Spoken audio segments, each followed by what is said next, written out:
Eylon Levy, ex-porte-parole du gouvernement israélien, dirige aujourd'hui le bureau du porte-parole citoyen israélien, un groupe indépendant qu'il présente comme donnant aux citoyens les moyens de défendre Israël. Je lui ai parlé plus tôt au sujet du rapport de l'Organisation des Nations Unies d'aujourd'hui. Alors, Eylon, nous pourrions commencer par examiner les preuves factuelles dans ce rapport et pour être jugé coupable de génocide, le rapport examine plusieurs catégories. Dans la catégorie du meurtre de membres du groupe, qui dans ce cas sont bien sûr les Palestiniens, le rapport cite l'utilisation de munitions non guidées dans des zones densément peuplées, ainsi que le meurtre de civils dans des zones désignées comme sûres. Il présente également les témoignages de nombreux infirmiers et médecins qui ont signalé un nombre extraordinaire d'enfants avec une seule blessure par balle, une blessure directe à la tête ou à la poitrine, pas des éclats d'obus, pas des blessures dues à des explosions, mais des tirs délibérément ciblés.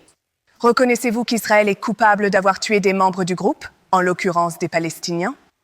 Personne ne nie que des gens meurent dans une guerre commencée par le Hamas. Mais l'accusation du rapport de l'Organisation des Nations Unies est absurde, à moins d'imaginer qu'Israël combat des lutins. Il faut descendre jusqu'au paragraphe 33 pour trouver la première mention du Hamas.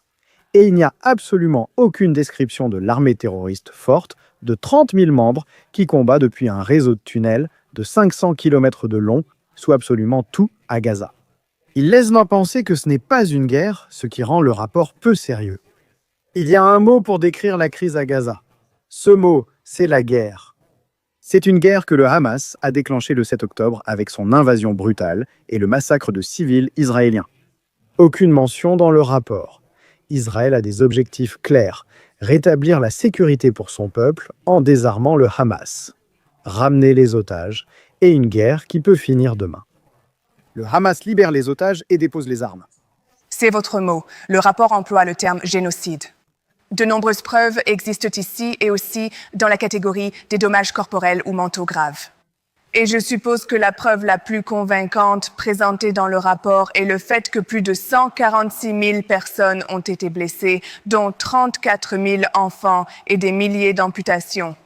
Je pense que vous seriez d'accord pour dire que cela constitue le fait de causer des dommages corporels et mentaux graves à un groupe. Il y a une guerre, Sarah. Il y a une guerre en cours parce que le 7 octobre 2023, une armée terroriste de 30 000 hommes a envahi Israël et a massacré des familles israéliennes. Et a pris des otages. J'aimerais que vous répondiez aux questions que je vous pose.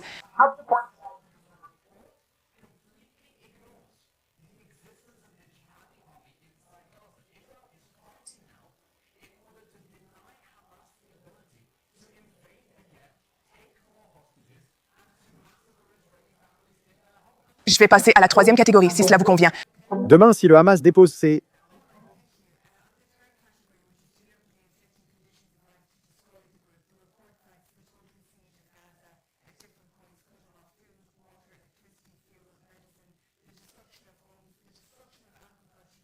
Au point qu'il ne reste que 1,5% des terres agricoles de Gaza intactes. Le cadre intégré de classification de la sécurité alimentaire confirme la famine à Gaza. Il existe de nombreuses preuves que le lait infantile et les évacuations médicales sont bloquées. Acceptez-vous qu'Israël inflige délibérément des conditions de vie visant à détruire le groupe étant les Palestiniens? Sarah, il y a quelques semaines, au point de passage Karim Shalom à Gaza, j'ai vu des tas de lait infantile pourrir au soleil car les Nations Unies ne les avaient pas récupérés. Israël a mené la plus grande opération militaire de l'histoire pour apporter de l'aide en territoire ennemi. Nous parlons de plus de 2 millions de tonnes d'aide. Cela représente une tonne pour chaque homme, femme et enfant. Nous vivons actuellement une guerre. Israël mène une guerre contre une organisation terroriste génocidaire qui, le 7 octobre, a voulu déclencher une guerre régionale. Ce n'est tout simplement pas vrai que vous deviez faire cela. Distribuer de l'aide à Gaza dans la mesure dont vous parlez, vous avez imposé un blocus sur l'aide et vous avez dit que vous aviez imposé ce blocus parce que vous vouliez affamer le Hamas.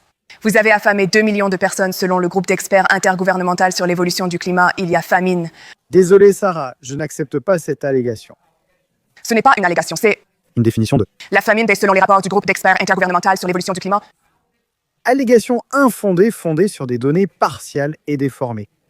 S'il y avait une famine à Gaza, 400 personnes mourraient chaque jour de faim, ce qui n'est pas le cas. Cela n'arrive pas car Israël mène la plus vaste opération militaire pour acheminer de l'aide aux civils, même en affrontant une organisation terroriste génocidaire. Eh bien, Elon, nous ne savons pas si c'est... L'objectif déclaré de détruire. Nous ne savons pas ce qui se passe. Nous ne savons pas ce qui se passe à Gaza parce que vous ne laissez pas entrer les journalistes internationaux et ceux qui sont là, vous les tuez. Dans la catégorie des mesures imposées pour empêcher les naissances afin de commettre un génocide, ce rapport mentionne la destruction d'une clinique de fertilité. Pourquoi Israël détruirait-il une clinique de fertilité? Le Hamas a militarisé presque tout Gaza, y compris en combattant depuis des hôpitaux. Le chef du Hamas, frère de Sinois tué à Gaza il y a quelques mois, se cachait dans un bunker sous l'hôpital européen de Gaza. Maintenant, bien sûr, vous allez arriver à la conclusion scandaleuse et ridicule de génocide si vous ignorez la façon dont l'armée du Hamas mène une guerre de guérilla urbaine depuis chaque centimètre de zone civile. Puis-je simplement vous dire, pour finir,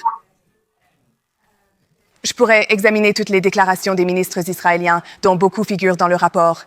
L'un des auteurs du rapport a déclaré aujourd'hui que la preuve la plus convaincante de génocide est sans doute, je cite, que ce schéma de massacre militaire intensif et de destruction par Israël perdure depuis 2 ans sur une population totalement captive. Aucune autre conclusion ne peut être tirée. Cette guerre dure depuis 2 ans parce que le Hamas détient toujours des otages. Il affame, torture, menace d'exécuter et refuse de déposer les armes. Si cette guerre finit, je veux expliquer à votre public car il mérite de comprendre. Si cette guerre finit avec le Hamas au pouvoir, il y aura un autre conflit à Gaza car c'est un régime djihadiste engagé dans un djihad permanent contre Israël. Quant à la question, Merci à Elon Levy de nous avoir rejoints ce soir. un par un, Merci. eh bien peut-être que nous ne les passerons pas tous en revue. Merci beaucoup, Elon Levy.